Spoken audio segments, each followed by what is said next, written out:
The black and gold is back on both sides and is stronger than ever, in my opinion, as these two brands' legacies continue. Welcome, everybody, to the series premiere of my weekly NXT and NXT UK review series, the NXT Scene. Hello, everybody. Good evening, good morning, good afternoon, good night to you all. My name is Noah Foster, and I'm just a simple man. And welcome to my brand new series I'm starting now called NXT Scene. In this series, I'll be giving you a brief review over both NXT and NXT UK, as well as what's to come and some overall thoughts and takeaways. As I've been a fan of NXT since 10 years, basically, when it was FCW, started as a game show, the match trigger, that was a dark time. Then they slowly grown into the brand that is today, and now it's being recognized as a third brand, even under certain commercial-based circumstances, and it's still my favorite thing to watch through WWE today. However, when it comes to NXT and NXT UK, I find more favorites as because I love British wrestling, and it's so good to have it back. With that, I've already assessed both of these enough. Let's go ahead and get started. So this week's episode of NXT, of course, emanated from the Performance Center. Commentary provided by Tom Phillips and Beth Phoenix, as Vic Joseph and apparently Wade Barrett. They were off for the night, and this was a themed episode, which seems to be a new standard lately. I mean, it's not a bad thing, as it was the Takeoff 2 Takeover that started with an over-the-top rope women's battle royale to determine the number one contender to Io Shirai's NXT Women's Championship at NXT TakeOver 31, which will be not tomorrow, Sunday. That will be Clash of Champions. Meh. It'll be the following Sunday, the first Sunday in October. So there were many people here that were very fresh, brand new faces, which leads me to believe they're doing a lot with the women's division, or they're already working on the next developmental class, because you gotta imagine some big names are going to be called up in some weird draft that's supposed to happen next month. Eliminations were as follows: Gia, Taven, Ellie, Marina Shafir was eliminated, followed by Avery. Then there was someone apparently that I did not get a name of. I'm sorry. And all the eliminations, by the way, occurred primarily by two people, the biggest horses in the friggin' NXT women's division: Rhea Ripley and Raquel Gonzalez. And I was just waiting for these two to get it on. And they did eventually. As the match progressed, Rita, who showed a bit of a Tai Conti type stuff with a Brazilian type of background, and got an arm lock, but of course was deadlifted by Raquel over the top rope and eliminated. Following that, Emily was thoroughly eliminated by Rhea Ripley. I think her face was off the barricade. Ouch. By the way, you'll notice now, no more Performance Center people or fans at ringside due to recent outbreaks of COVID. Can't say I don't blame them. Gotta try and be safe as possible. Following that, let's see here. Emily was eliminated. Catalina was eliminated. You might remember her from her brief couple matches shown on WWE Monday Night Raw when she tagged with Humberto Carrillo for a short run. Then Kazuchika and Zaro gave us our Kofi Kingston moment. I was waiting for this. Unbelievable, this Ninja Warrior. Lands on her butt on the floor, but feet up, and finds a way to scoot herself around 360, get on her hands, literally handstand her way backwards to the ring apron, and by her feet alone, grabs the bottom rope and pulls herself up back into the ring, not eliminated. Unbelievable. Shades of the Royal Rumble. Honestly, the 2020 Royal Rumble for the women and the men was not that bad this year. I enjoyed them. And maybe it's just because of NXT. Then again, Survivor Series last year, thanks to NXT, was probably my favorite Survivor Series in over a decade. Anyway, moving on. Sorry. Moving on from there, Casey, she gets back in the ring, but immediately is almost eliminated again as she literally jumps from the ring onto the barricade and is basically stuck. As looks like Indy Hartwell, I believe, was trying to stop her. And basically from there, she is tightrope walking the barricade, trying to find a way in. Leah and Xylee, they are gone during the commercial break, as again, this is on NXT on USA Network, so of course there's commercials. Bleh. Anyway, she jumps onto the steps, but then Indy Hartwell denies her entry in the ring. She almost is eliminated again, but finds a way to get from the steps, regain her balance, and literally like hanging off a cliff like Cliffhanger. Remember that story from Between the Lions. Finds a way onto the top of the barricade again. Then she literally reaches out to Kaden Carter, who's about to be eliminated. Kaden tries to reach out for her. Talk about literally holding out a hand for a hero. As again, these two are a tag team. Their theme recently got released on YouTube too. Not bad. Following this though, Kaden, she is eliminated. But Kaden Carter does literally give her friend a free trip from the barricade over her shoulders to the ring. Casey Catanzaro still in it. Now, that's the definition of a tag team partner in friendship, folks. Moving on from there, Casey's in the ring. Casey and Raquel, they get it on. But then Raquel, she and Rhea, they lock horns, literally, and eliminate each other. Come on! Now I just need an exhibition match between these two one-on-one. We need to see a one-on-one between these two. I don't know about y'all, okay? Anyway, following this, we literally are down to our final few. Casey Catanzaro and Indy Hartwell, they're working off each other as Casey goes over the top rope and is almost pushed into the ring post. She literally goes around the ring post. Man, Casey's unbelievable. Swings around it and then basically eliminates Indy Hartwell with a over-the-top rope scissors lock on her neck. Very impressive.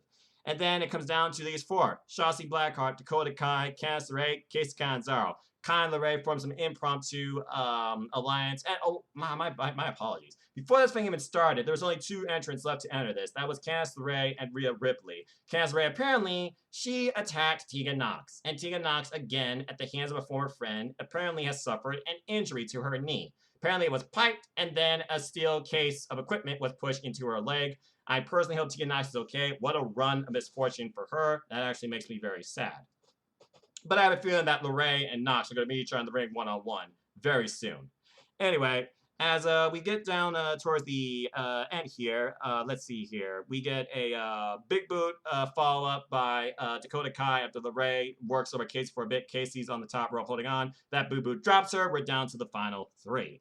And then out of nowhere, when Blackheart's being worked over, but LeRae, she gets basically punched.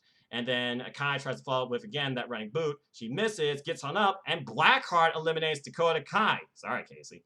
Which leads us down to 2. Shotzi Blackheart, who recently had an incredible opening exhibition match against the champion Io Shirai, and the person that was one of my top 3 to win this, along with Rhea Ripley and Blackheart, Candice LeRae, who I believe is a future NXT Women's Champion. And again, I saw Io Shirai, Candice LeRae last year live at NXT TakeOver Toronto 2. My favorite match of the entire weekend because I believe in Candice LeRae and the women's division in NXT and believe that Candice LeRae can raise the game of the NXT women's division as champion, whereas not so much feel as a filler match. Then again, Shayna Baszler, she was a match of her own class, but I just felt like it was not respected enough.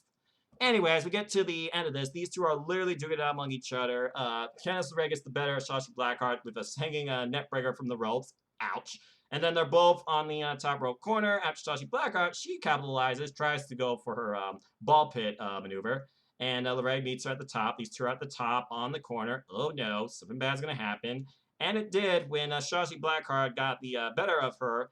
And LeRae went face first into the ring post and literally twirls her way down the steel steps, but the feet never touched the floor as she gained enough consciousness to realize where she was. But Shotzi Blackheart, she knows where she was too, and she had the higher ground on the steps, literally pushing LeRae, talk about resistance, trying to push her off the steel steps to the floor. LeRae refuses, and using counter maneuvers with her feet, literally launches Shotzi Blackheart off the steps to the floor. Candice LeRae wins. So finally, it is Candice LeRae getting an NXT Women's Championship opportunity against the current champion, Io Shirai. I am very looking forward to this as both these women have grown tremendously. But of course, this new heel LeRae, the Poison Pixie, and of course her husband of all heart, no soul, or also no heart, I don't know how that thing goes, Johnny Gargano, and they try to exercise Johnny Gargano away. They both have this aspiration to own NXT, holding singles gold. And you wonder if NXT TakeOver 31 is where that dream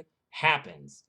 Following this, as curiosity about this segue, we go backstage to Priest, who's already talked about his upcoming NXT North American Championship defense at NXT TakeOver 31 against Johnny Gargano. And he's basically talked about Johnny Gargano, he is Mr. Takeover, but every time he comes near this, it always slides out of his fingertips. So my reign of infamy will continue, and I'm not worried about it. And then he's also asked about his match later tonight with Austin Theory. He respects Austin Theory. He believes that his talent exceeds his youth, but he is also going to fall to the Archer of Infamy. And it should be a good match, and then he invites Sarah Schreiber to the after party. Good grief. Anyway, then we go backstage to Sherlock Holmes, Fandango, good grief. I was just listening to this madness. I didn't understand it at first, but then I got it.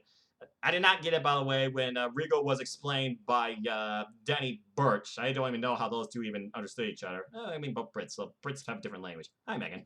Anyway, Fandango explains that these 4 teams, each member of each team, the team of Imperium, the team of the God of Phantasma, they will each pick a member. And then a member from Undisputed Era and a member from the 1-2 Connection, they will form a team. And these mixed impromptu tag teams will face each other tonight. And the winner of that, those 2 teams will face each other in a World Contenders match to challenge Breezango. That's us. for the NXT Tag Team Championships at Takeover. Yeah, you try and comprehend all that too. But hey, talk about a way to use the entire NXT Tag Team division in a way that goes against convention usually for me. So I respect this. It was interesting to say the least. Anyway, moving on from there, we go back to in-ring action as Champa takes on Jake Atlas after Jake Atlas called out Tommaso Ciampa after being taken out a couple of weeks ago via a wheelbarrow suplex into the steel railing underneath the ring. Intense showing by Jake Atlas. He goes right after Ciampa the same way he basically took him out prior to the match, but it was during the match, so of course he missed disqualification, and Ciampa of course capitalizes on that later on with a ridiculous clothesline. He yells that he's the champ, I'm the main event. You're hungry, boy? You want to eat at the champ's table? Big pump kick by Jake Atlas. By the way, his theme is where dubstep lives. Then we get a big blockbuster off the top. Cartwheel DDT, though. Try to finish off Ciampa. Gets countered. He drops the leg and then finally Will's bell. Lights out. Ouch. And then afterwards, you figure just covering that it's over. No, as he breaks it. And then once again, further just insults the young man. You're hungry? You want to eat at the champ's table? You want to be with the champ? Well, one last statement. A modified fairy tale ending where he literally twists him on the impact, and then that's it. An emphatic statement by the return of the psycho killer, Tommaso Ciampa. As they said, something definitely has changed within him since his match with Karrion Kross. Dear dog. Whoa, I look forward to him returning. Hope he makes a speedy rail recovery. Following that, we learned a bit about one of the newcomers to the NXT brand, but some people know very well from NXT UK as he was undefeated and seemed like he was about to go on a program with Joseph Connors. Ridge Holland. Ridge Holland discusses how in Yorkshire you have to fight for everything. He fought with bearskin contact in rugby that really made him the man he is today. And he feels like NXT is the perfect place to show his ability, and soon everybody's going to see what Ridge Holland is all about.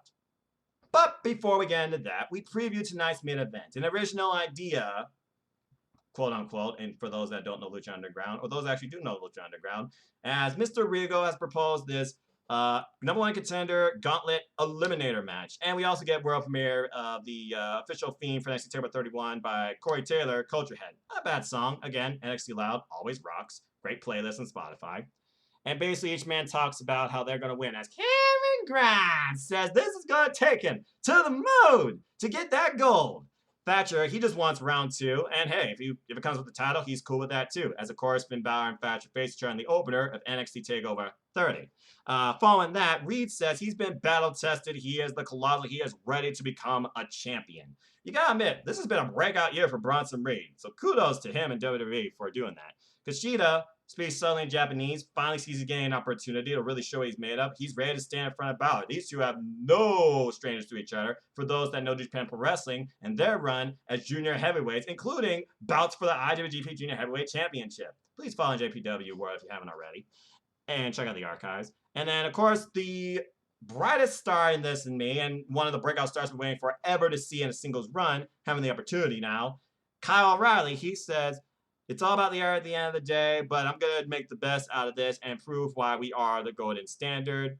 And then Finn basically closes this and says, now it's time for people to fight to face the champion. And that's it. And of course, Rigo wishes all the men the best luck and looks forward to who comes out the winner.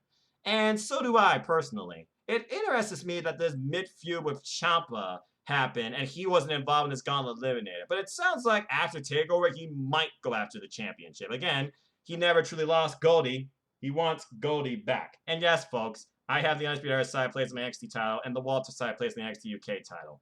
Freaking WWE pulling off the freaking thing with the NXT logo later on the side title.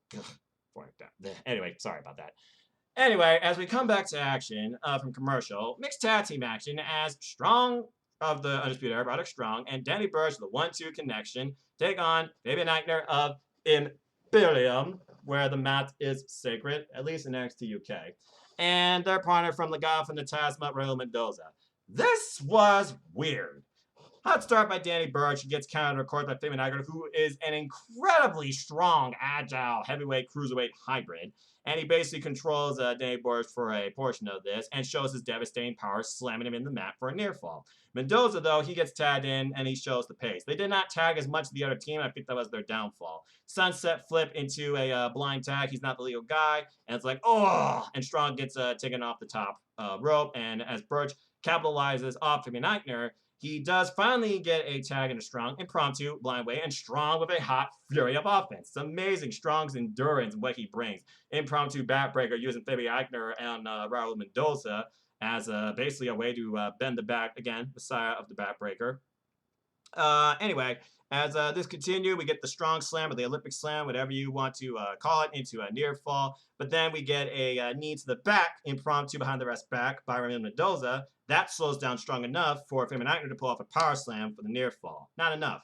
Mendoza gets the tag. They try to finish him off. Mendoza, he gets caught, though, with a ridiculous knee strike by Roderick Strong. And Danny Burch capitalizes with a top rope draping cutter. That gives these guys, Danny Burch and Roderick Strong, the win. 1, 2, 3.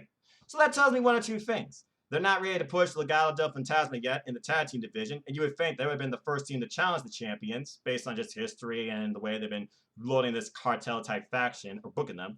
And honestly, it feels like to me that Fabian Eichner, Marcel Bartel, I think they're just waiting to go back to NXT UK and challenge for those tag titles. Well, I believe they are future champions waiting to happen there.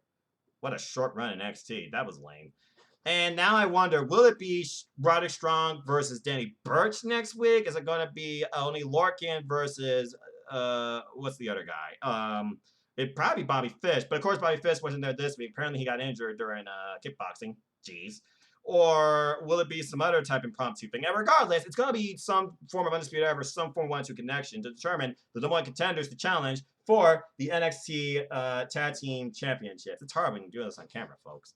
And I'm looking forward to this. Tough break for Legado del Fantasma. I'm sure that Santos Escobar was not happy about this. And I'm sure they got a stern talking to. And as far as Imperium, I just don't think they fit on NXT here, okay? Just saying. Moving on from there, we go into Austin Theory backstage getting ready for his one-on-one match with Damien Priest. It's been a mixed run for Austin Theory. He feels right, more normal, more natural in NXT, but hasn't gotten a win yet. And basically, he's interviewed by Sheriff Schreiber, but before he can really answer the question about, are you worried about your match, Johnny Gargano comes in and interrupts him and says, you hold a lot of potential.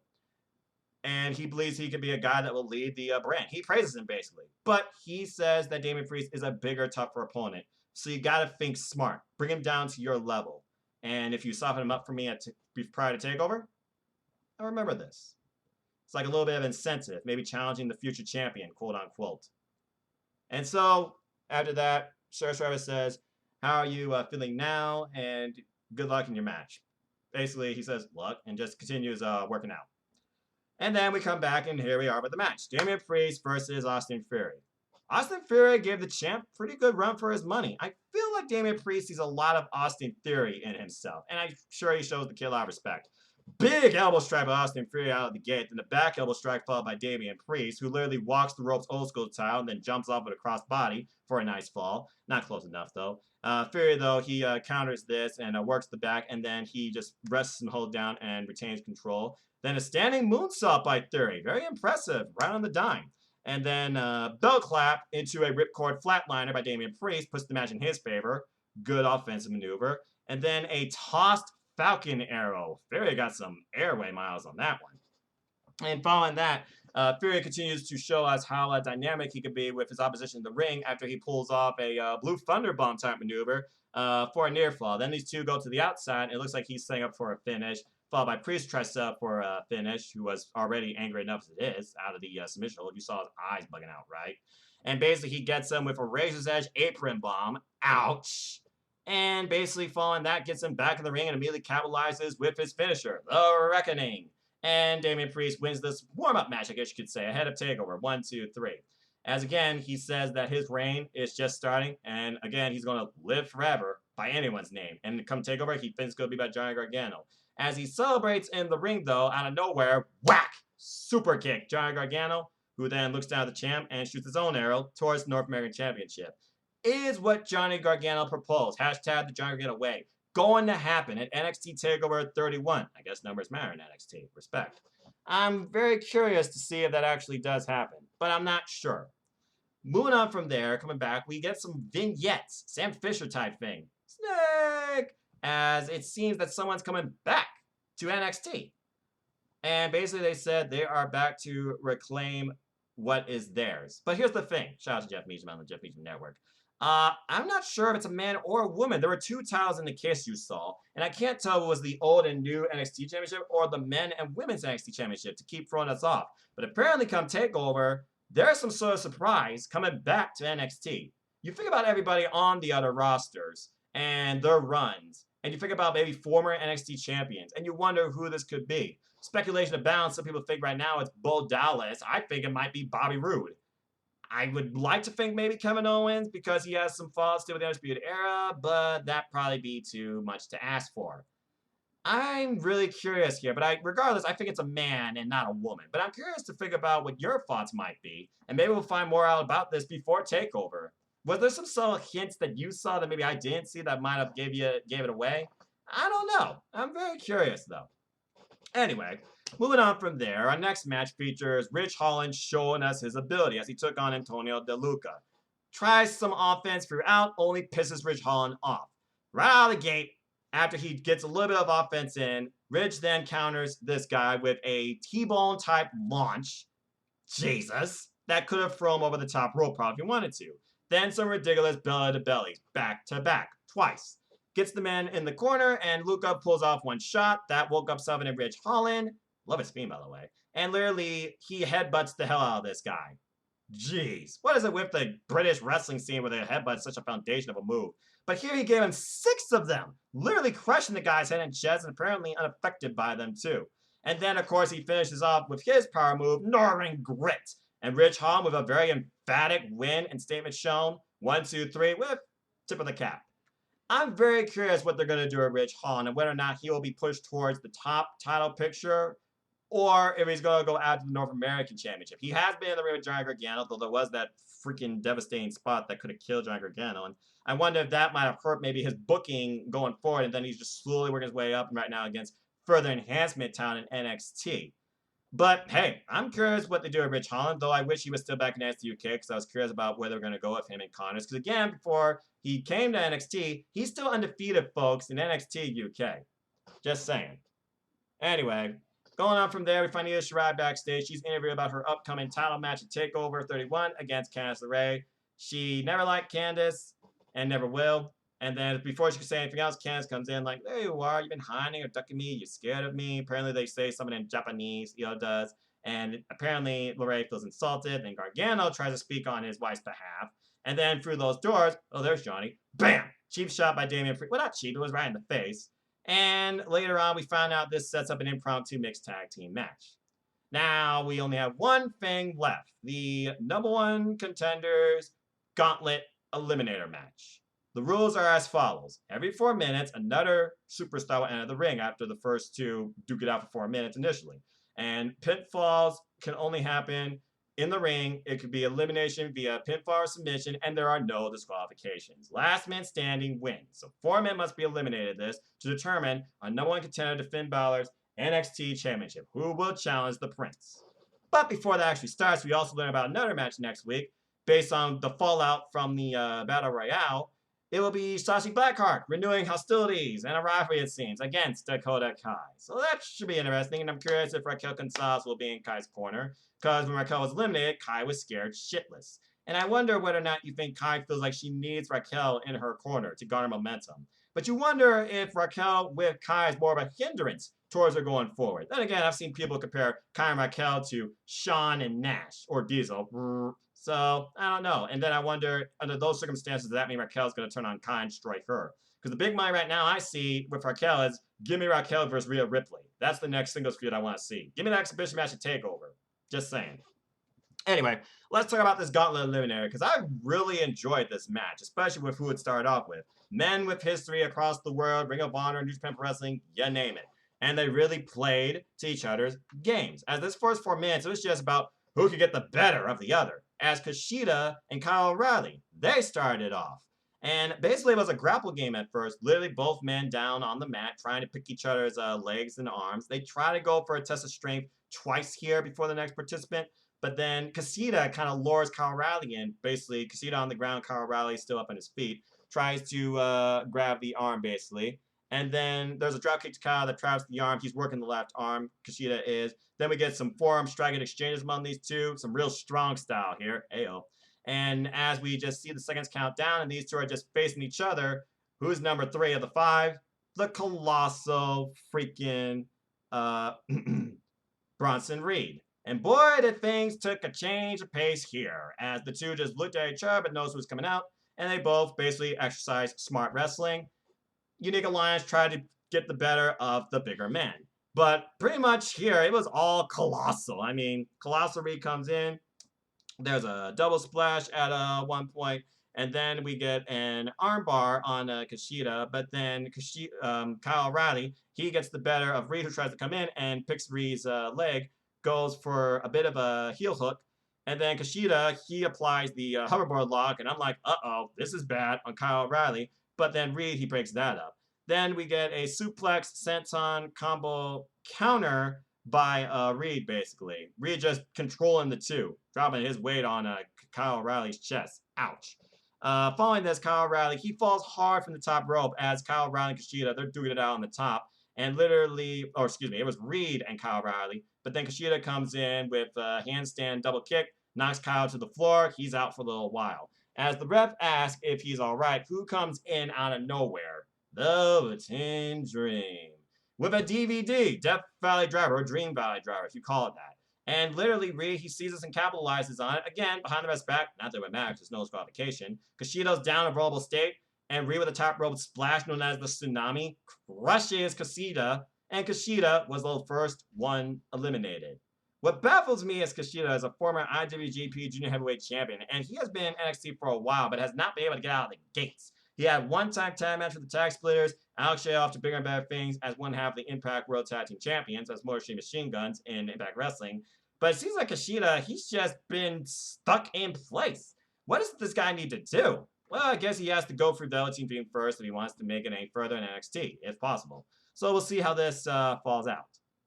Anyway, moving on from here, we have for the next participant, it's Timothy Thatcher. And we all know what Thatcher brings.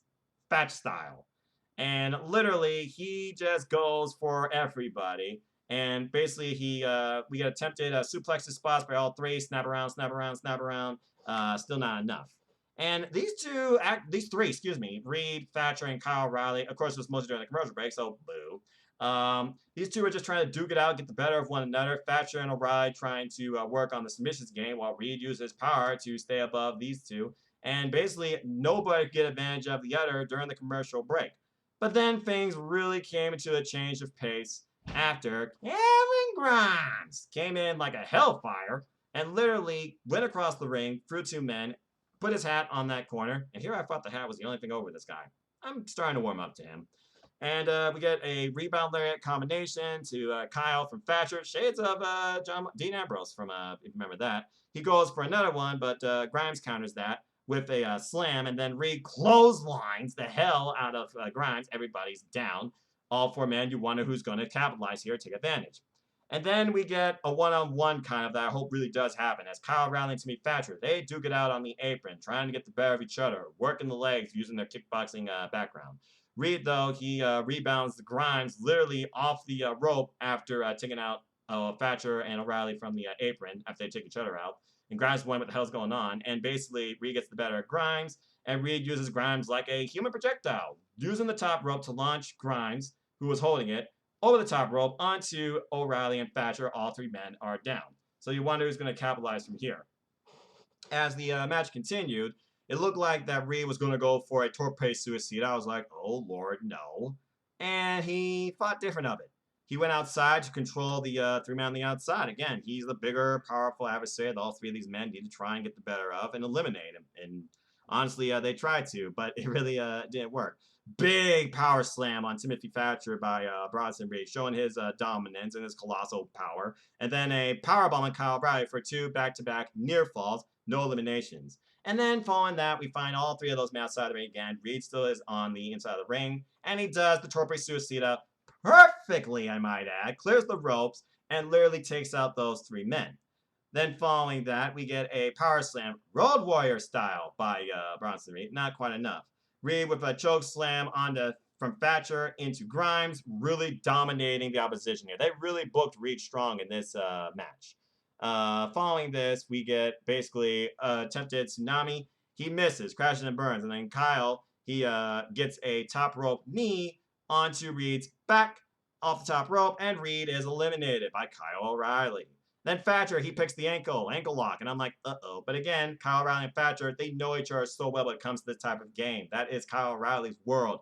Kyle O'Reilly, he gets out of it. He gets the better of Thatcher, basically, and picks Grimes' ankle, I believe. There's a subtle exchange for a little bit, and then Grimes comes in, and he superplexes Kyle O'Reilly. Ouch. There's a exchange among all three men, and then they take each other out. All three men are down. Then Kyle O'Reilly and Thatcher, they get back up as Grimes is on the outside. I don't know if he's just buying his time or what. But these two, you talk about welling into each other. This was just old school fight type style here. Both of these men with strikes, then Grimes, he comes into play, and impromptu, he gets enziguri. He's out of the picture again.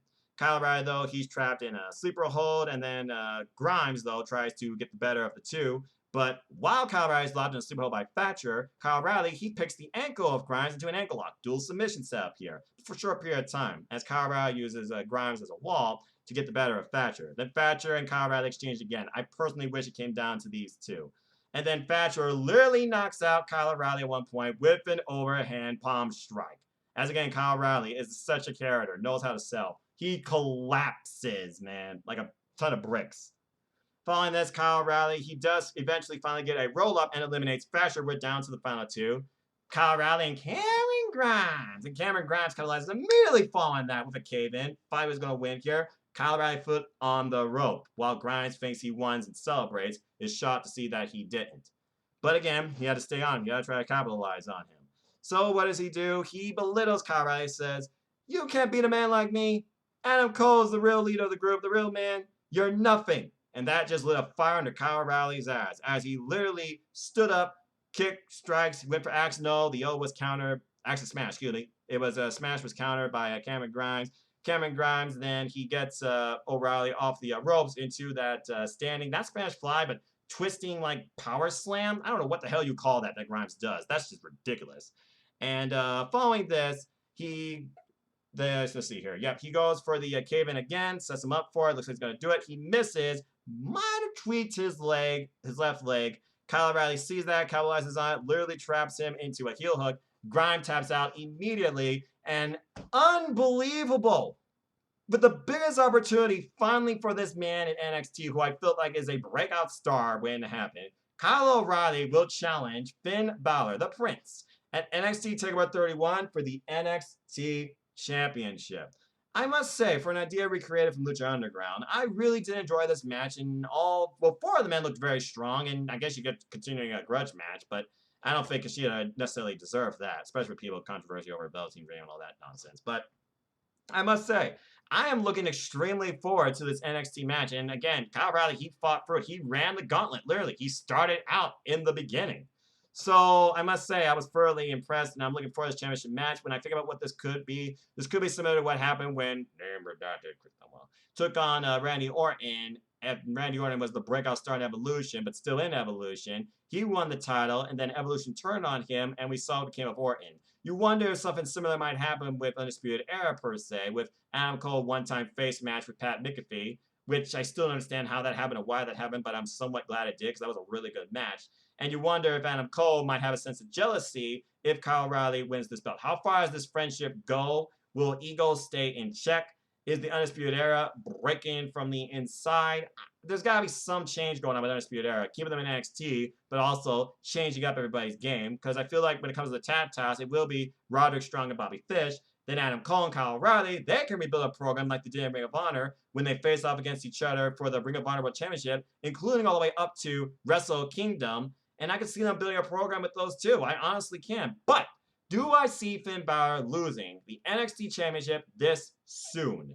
Considering what has happened recently with the NXT title since Adam Cole, baby, lost it and is still recently, again, the longest reigning NXT champion in history. You gotta imagine that he wants this back. And I know Karrion Kross can be out for a while, but then there's Champa, who never lost, that wants that too. There's many different ways this actually could go. So I'm really looking forward to this match.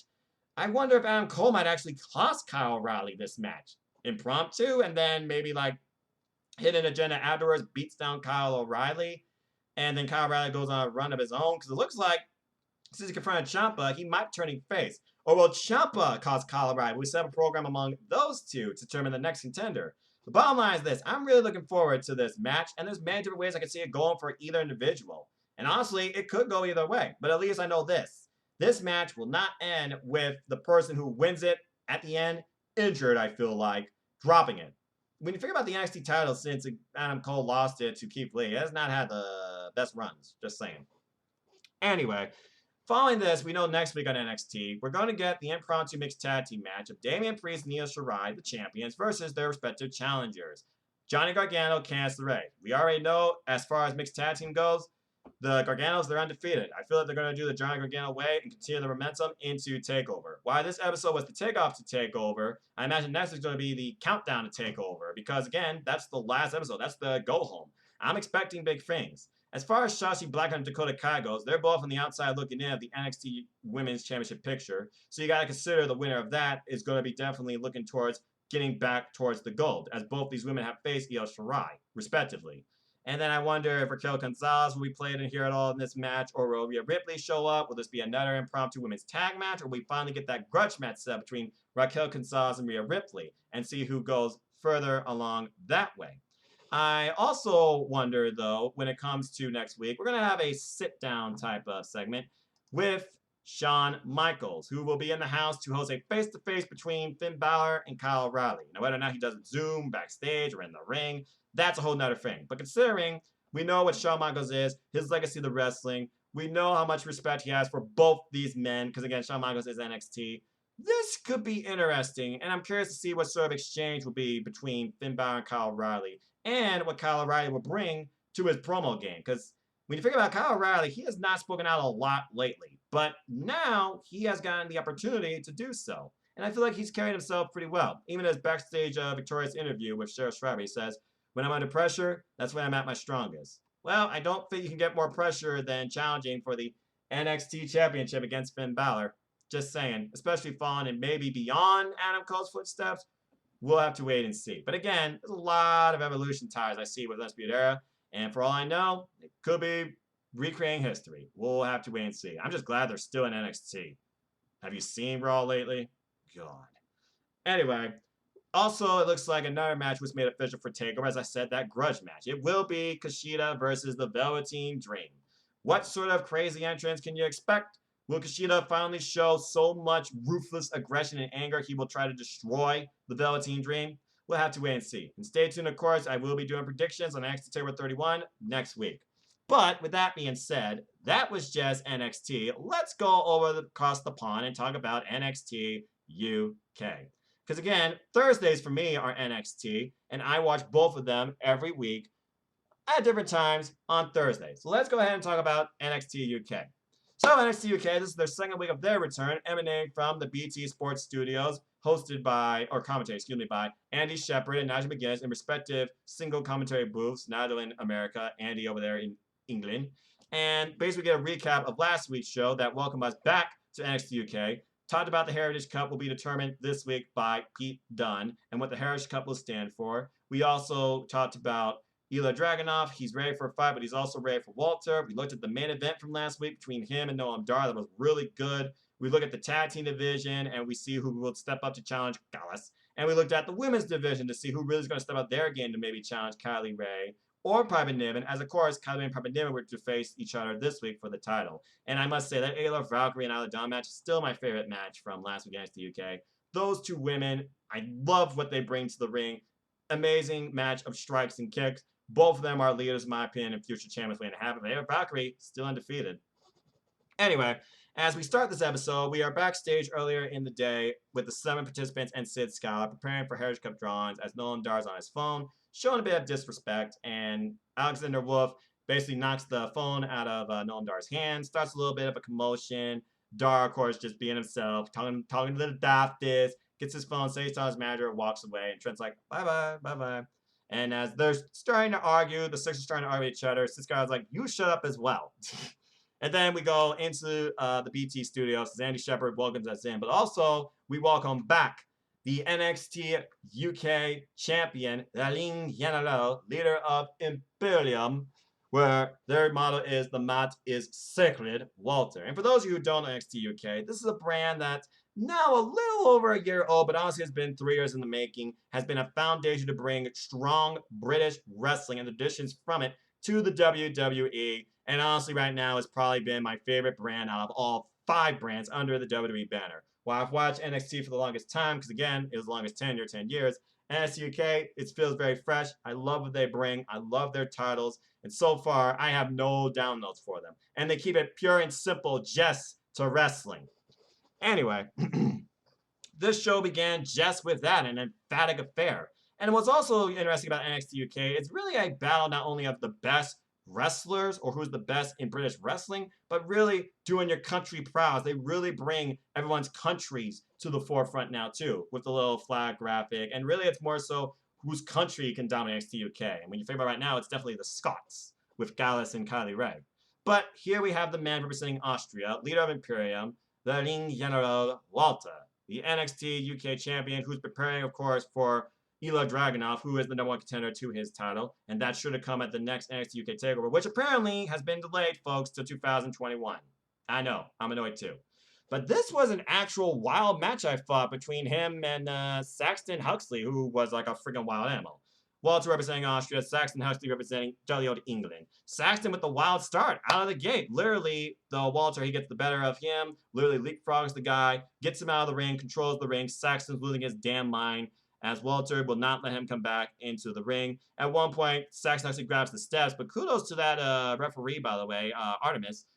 Apparently, she's from France, as I learned. She basically told Saxton to drop the steps, get in the ring. Way to take control, miss.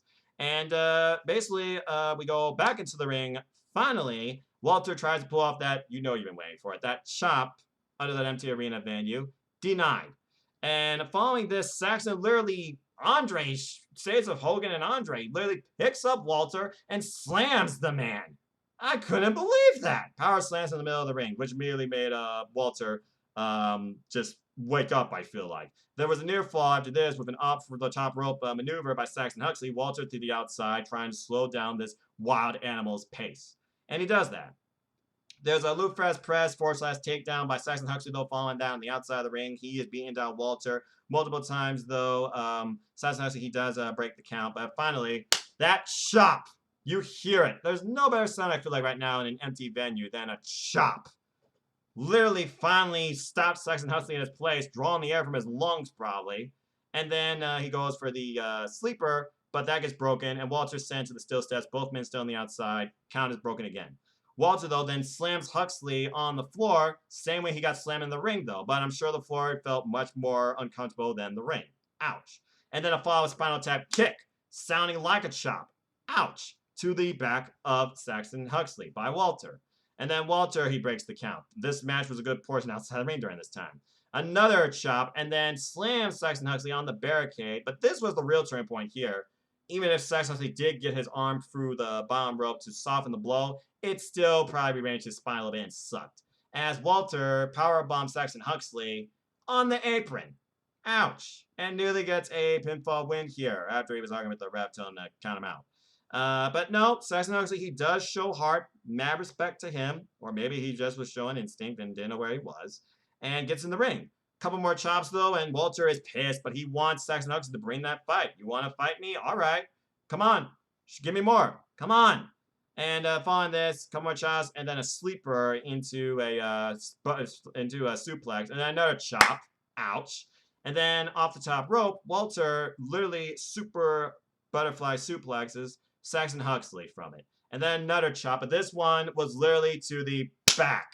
I can't imagine how much that sucked. It's one thing to know you're about to get chopped. It's another thing to not know it and you feel that instant sting in your back. I thought he was dead. But pretty much it was over here as Walter, of course, he ends it with his traditional powerbomb, and Walter wins in his return 1, 2, 3. An emphatic return by Walter, but a hell of an effort by Saxton Huxley, as he just basically belittles his opponent to be and face soon Ilya Dragunov, who did not show up at all, by the way, during this episode. But I have a feeling those two are going to confront each other very, very soon.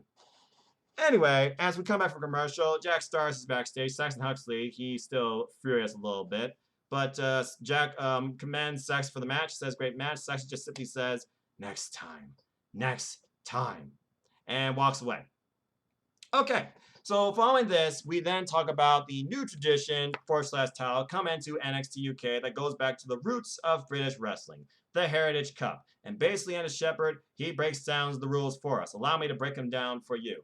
In the Heritage Cup, it will be 6 3-minute rounds with 20-minute breaks between each round. The way to win these matches are 2 out of 3 falls. Falls occurs via pinfall, submission, or a countout. Once a fall occurs, the round ends. Winning 2 falls automatically means you win the match. The match will end, however, on a disqualification or a knockout. And whoever leads after the 6 rounds wins. And this will take place over the next few weeks as we go immediately back to the ring and get our draws on. But before we get the draws on, we have to, of course, announce the person who will be leading the draws and basically officiating this tournament when you think about it, providing the integrity of it. The longest reigning NXT UK champion, the man that put the brand on the map, the man that made an impact, the Bruiserweight, Pete Dunne, who is now, by the way, an NXT UK producer. Anyway, on this, he basically says a few things. And by the way, what I loved about this whole thing, by the way, Wolf just stood tall with that stance. No motion or movement at all while all this was going on. Just stone-faced it. I love it. Anyway, Noam Dar comes in. He says, this goes back to the tradition and the foundation of British wrestling, which is what I want this to be all about. Show what British wrestling is all about, like I did. Make an impact, make a name for yourself, and continue the tradition, similar to the greats like William Regal and Johnny Saint. And then following that, we get our draws for opening matches. And stay tuned, folks. I welcome you to participate in the Heritage Cup bracketology, as I will be providing you a form to lead your picks to win each match and who you think will win overall the Heritage Cup. Stay tuned for more on that. So they, of course, were each by a number, and the matches for our opening bouts are as follows. Among the 8 men, 7 who are here, 1 wild card yet to be determined. Joseph Connors, number 3, will take on Bomber Dave Mastiff. Now, thinking about the 50-plus episode history of NXT UK, I don't think these two have much history at all, actually, among this brand. So this will be interesting, considering Joseph Connors wants to prove why he is worthy. Says that I am worthy. Worthy am I. Meanwhile, Bomber Dave Mastiff, he has really shown what he can bring to the ring, including against the NXT UK champion, Walter, taking him to the limit. So I'm very curious what this type of wrestling will bring out of both these men, because it definitely changes the strategy per se, because honestly, this is a match of strategy and endurance. That's what British round wrestling is. It's a chess game. Anyway, our next match will be number 4 wild card versus number 7, take a guess, Trent Seven of Mustache Mountain, as he just literally goes out there to pretend the guy's there. And we'll find out more about the wild card next week, as I'll let you know. Following that, our next match was number 5, Flash Morgan Webster versus A-Kid. Both of these men, high, agile, aerial flyers. Be interested to see how they apply that to this type of match. Should be an instant classic, I feel like, between these two. Which, of course, left, I know what I'm facing. Noam Dar again showing disrespect. You can tell Pete Dunne was getting pissed. But, of course, coincidentally, it's going to be Alexander Wolf versus Noam Dar. And as the two share words, Dar goes for a cheap shot, and Pete Dunne immediately stops that, and ow! Wishbones makes a wish, breaks the fingers of Noam Dar, throws him out to the ring. And basically, from that, the opening matches are set, and the NXT UK Heritage Cup initiates next week. I'm looking very forward to this tournament and who comes out on top.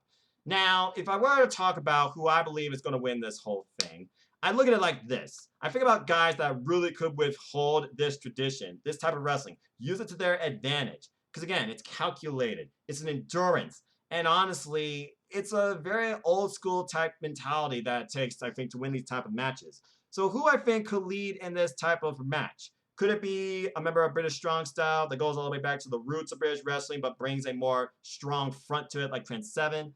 who recently came off a feud, by the way, in Eddie Dennis prior to the pandemic, and even faced Noam Dar. Could it be a man that's calculated, that represents what this sport's about, proving the mat is sacred, but doing it in a whole different way, bringing more power to Imperium? Could it be a man like Alexander Wolf? Or could it be wild card yet to be determined? And who could that be? So here's the thing.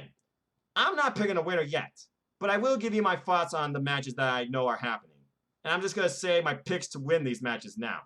I believe that these winners are going to be Joseph Connors, Wildcard, A-Kid, and Alexander Wolf are my picks for the opening matches. Do you agree or disagree? Let me know in the comments down below. Fill out your bracket.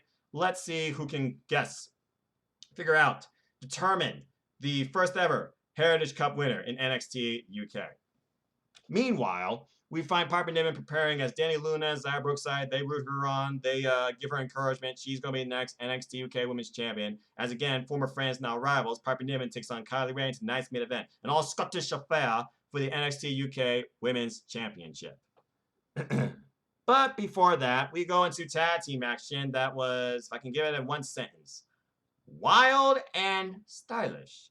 As The Hunt, Wild Boar, and Primate, they took on Pretty Deadly in Lewis Howley and Sam Stoker. You can walk all day to that tune, I tell you. This was an interesting match. The Hunt had a couple of opportunities here to really get the win, but it seems like the team that's more foundated, it seems, and maybe clear-minded, they really took advantage of ref distractions to prevent falls from happening and really looked out for each other's backs to prevent finishers. Couple of moments, though, Primate had this match. They were going for their finisher. The Hunt was called the ambush. It was denied. Primate then, he goes to the outside. He tries to take out Holly, who originally just sidewinds him into the barricade. Ouch. Boar, though, with a top rope headbutt, near fall win, but again distracts the ref, and Holly eats a midsection spear from Wild Boar from that. However, Lewis Stoker, who was aware, I don't know where, no tights, by the way, just fair, clean, straight roll up in the middle of the ring. 1, 2, 3. Pretty Deadly wins, continue their momentum before COVID after they beat Ashton Smith and Jordan Oliver. Pretty Deadly's one of those teams that is intriguing to me, and one team that I could think go far in NXT UK. That's the biggest in-depth tag team division in the WWE, under one brand. What's also interesting about this is post-match, they were acknowledged and called over by a very psychological but smart man in the Dragon of Wales, Eddie Dennis.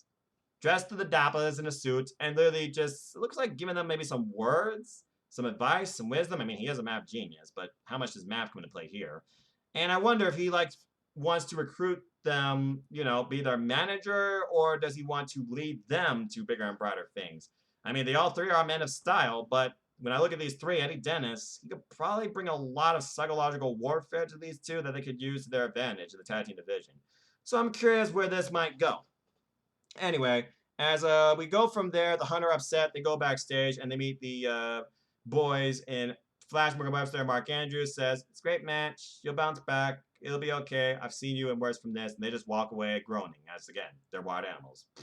Anyway, go down the other end of the hall. You find Sid Scala talking about the integrity of the NXT UK Heritage Cup and don't know how this is going to be contained, especially with Nolan Dar and Alexander Wolf. Pete Dunne, of course, never smiles, but he just simply says, "I'll roof it." So apparently that's how we're going to start this off. As next week it will be Alexander Wolf representing Germany versus Noam Dar representing Scotland, as Pete Dunne will be the special guest referee. This should be interesting. And again, I'm sure Pete Dunne's going to call it right down the middle because he, again, is Mr. No Nonsense.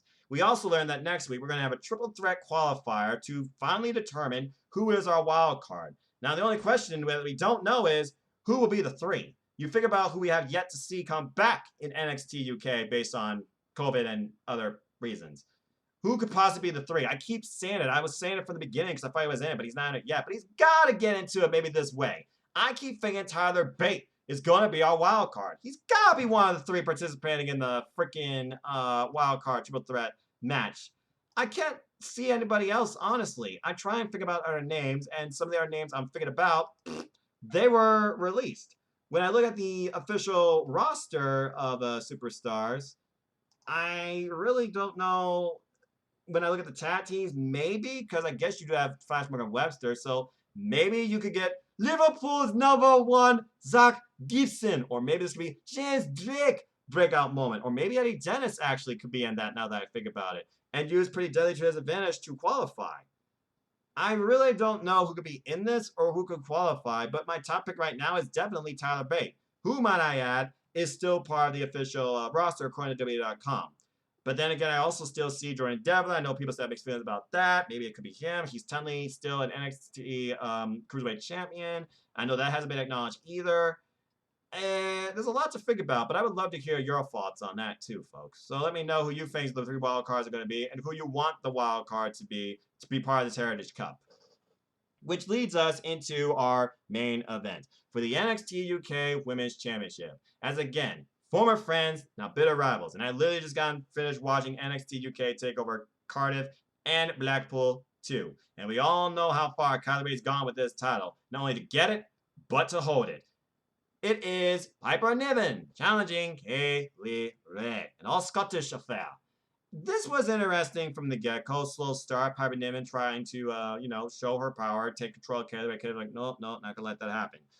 Kick to the midsection, slow Piper Niven down her tracks. Kylie Ray started working over the left arm following that, really trying to break down Piper Niven. Following this, though, Piper, she counters, of course, for power. And then, why is this a staple in British wrestling? Can someone answer that for me? With ridiculous headbutt. Ouch.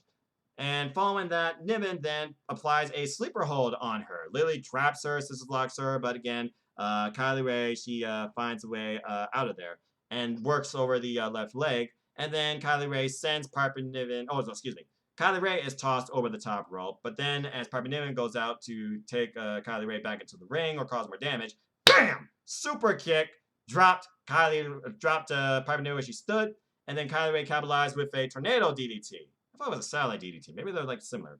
Anyway, following this, Piper Niven, she seems like she's going to take advantage, but Kylie Ray drives her into the steps, or at least sets her up into them.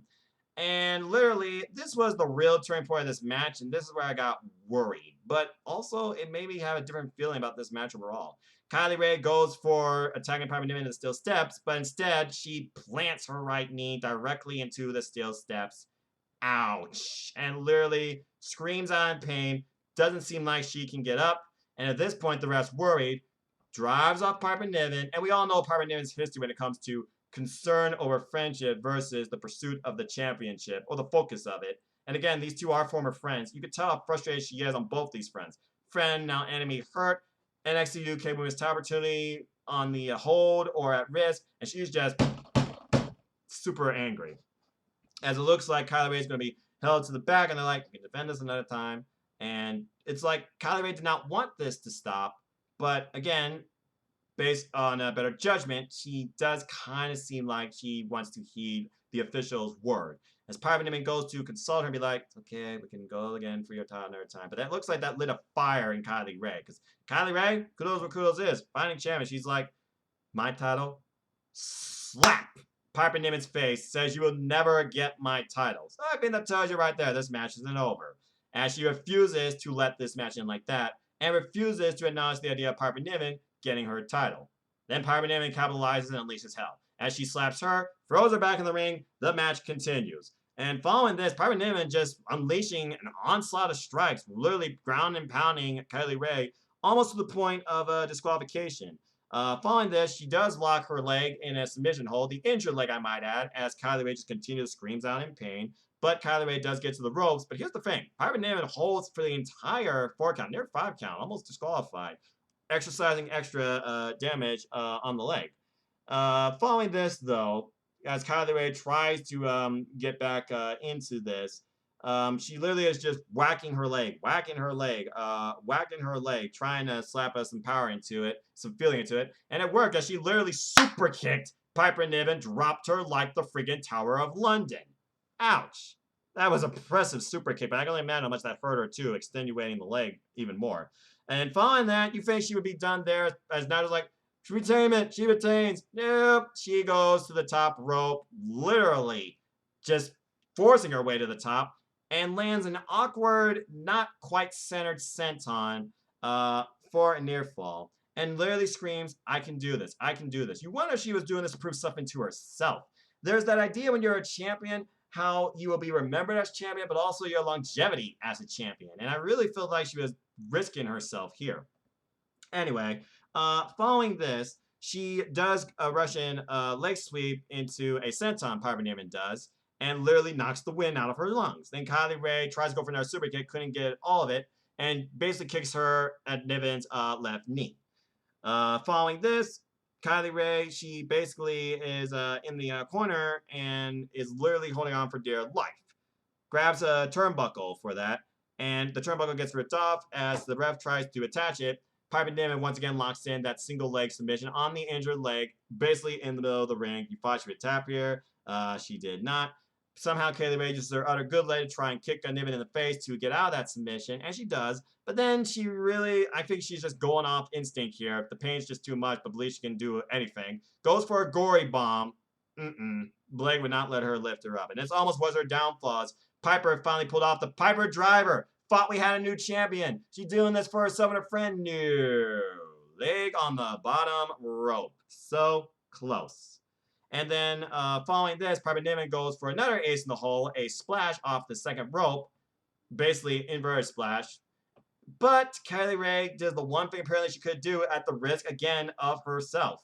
Putting literally her body into this. Got the knees up, and all that weight came down on both knees. And again, she screams out in pain. I was worried for Kylie Rae's health here, honestly. Yeesh. And following this, she crawls over to the exposed corner again. And Piper Niven, unaware apparently that the turnbuckle was taken off, she goes for a rolling cannonball, hits it, but hits the exposed steel ring in the corner. And literally following that, literally just exasperates her lower back, because again, that's a steel ring into bare skin on bone. Ouch. And literally screams out in pain. Kylie Rae crawls over, screaming out in pain, grabs the leg, and Kylie Rae retains her title 1, 2, 3 in a very aggressive affair on a whole different emotional level, literally risking her own body and long well-being on the line, as well as her longevity as champion. But I give credit where credit is. That was a really good women's championship match. They kept it going. But Kylie Rae, she really proved to me her heart as a champion. And again, how far she would go as the Scottish Daredevil as champion, as Nikki Cross puts her over as the Queen of Scots. Imagine if Nikki Cross showed up in NXT UK and challenged Kaylee Ray at the next Takeover. Just saying. Anyway, this was a really good match, and I must say, after the replay, we do see somebody else looking on as I think about who's next to challenge for the title whenever we get our UK Takeover, if not another time match before then, or if the title gets vacated, that'd be the worst thing to happen. Who looks on but the fashionista, Jinny. You look at the depth of the NXT UK Women's Division with Jinny, Sarah Brookside, Danny Luna, Adele, Isla Dawn, Halo Valkyrie, Nina Samuels. And I really wonder, any one of these women could potentially challenge Kaylee Ray for the title next. And Jinny right now, she might be a future NXT UK Women's Champion waiting to happen. Been there since day one. People have really been support of her and her work. Definitely the best heel, I believe, for the women's side in NXT UK. She's had one chance at the title before, and maybe she can do and lead the legacy that the Women's Championship has had with the starting champion Toni Storm. Oh, no, excuse me, Rhea Ripley, then Toni Storm, then Kaylee Ray. To think, we've only had 3 champions for the women, 2 champions for the men. It's really great how well they're really holding the prestige and integrity and longevity of the champions and the championship so far in this brand's young growth. Not to mention the fact that so far this brand has only had 3 takeovers, 2 of them in Blackpool. The next one apparently is supposed to be in Ireland, so I'm curious what might happen there. I know people at one point wanted to see Becky Lynch come to NXT UK, but she's not going to be doing that while writing a book and being a mother. Congrats on the baby. And I'm sure she's really glad when she gets that out of her. And now I wonder, because Jinny and Kylie Ray did tag team before, and they tagged in victory. Is Jinny going to fall up on that favor, even though Kylie Ray may not be 100%? And how bad did Kylie Ray exasperate her knee? We're going to have to wait and see come details maybe next week or within the next week. We'll have to wait and see. But with that being said, as far as everything NXT, that's all that's going on for now on the scenes. So thank you so much for tuning in to this simple review and takeaways and preview of what's to come. I'm sure more details are going to unfold as far as Kaylee Ray's injury, the wild card picks, and as far as NXT goes, further matches to come. Maybe building again Raquel Gonzalez versus Rhea Ripley, the tag team number 1 contenders match, however that's going to unfold. And of course, more previews, maybe some in-show target specials about the matches to come the following Sunday after tomorrow for NXT Takeover 31. But that's all I have to say for now. So thank you for tuning in to the first ever episode of NXT Scene. If you want to talk to me about NXT, either on video or on phone, let me know. Whether you're a fan of NXT or NXT UK, love to have you, love to hear from you. After all, we all are NXT. Until next time, you want to know more about me, know this. I'm just a simple man and a lifelong fan of ... wrestling. So follow me on Twitter, Instagram, PlayStation, at mfoster1916. Follow the Sybil YouTube channel for all things wrestling. YouTube.com/user/NoFoster210 for all things wrestling. Shout out to my AEW family on Twitter. Upcoming content includes, of course, a Sybil take on G1 Climax 30, action tomorrow, as I come to you tonight, Saturday night, September 26th, 9:28 p.m. Eastern Standard Time, as well as another Sybil chat live Friday night, 7 p.m. Eastern Standard Time. This series will now continue. I think I will be doing this on Saturday nights going forward, unless there's a takeover on. And other content to come to as I approach my 2-year anniversary as a YouTuber. So stay tuned for more on that. If you want to know more what I'm about, it's in the description down below. Support NoDQ, support NXT, NXT UK. Support WrestleJoy, Pro Wrestling Discussions, Team All Elite, support Great Cherry Brand, support Meacham Network, and support Pro Wrestling Foes, because at the end of the day, that's at the heart of this, especially for me as a wrestling fan. And honestly, that's at the heart of these two brands and how they came to be. As always, I'd like to close, support your wrestling outlets, big and small. Let's keep growing this incredible, diverse, unique, elite, authentic, unscripted, unrestricted wrestling community together. Simple as that. With that being said, thank you so much for tuning in. Please like, share, subscribe, comment, tell a friend. Hit the bell, know the next video goes on this channel. Hit the subscribe button. Help me keep going on this channel. Shout out to Holland62. That's moving on this fun YouTuber creator's journey. So until next time, I hope you all take care, enjoy life. Tomorrow's never guaranteed. Treasure your families. Enjoy wrestling. There's more of it now than ever. Find what brand, person, rival, friend fits, connects with you. Make something out of it too. Be positive, be safe, be strong, be smart. We'll get through this together. And until next time, I will see you on the NXT scene. Have a wonderful night, morning, or evening. Take care.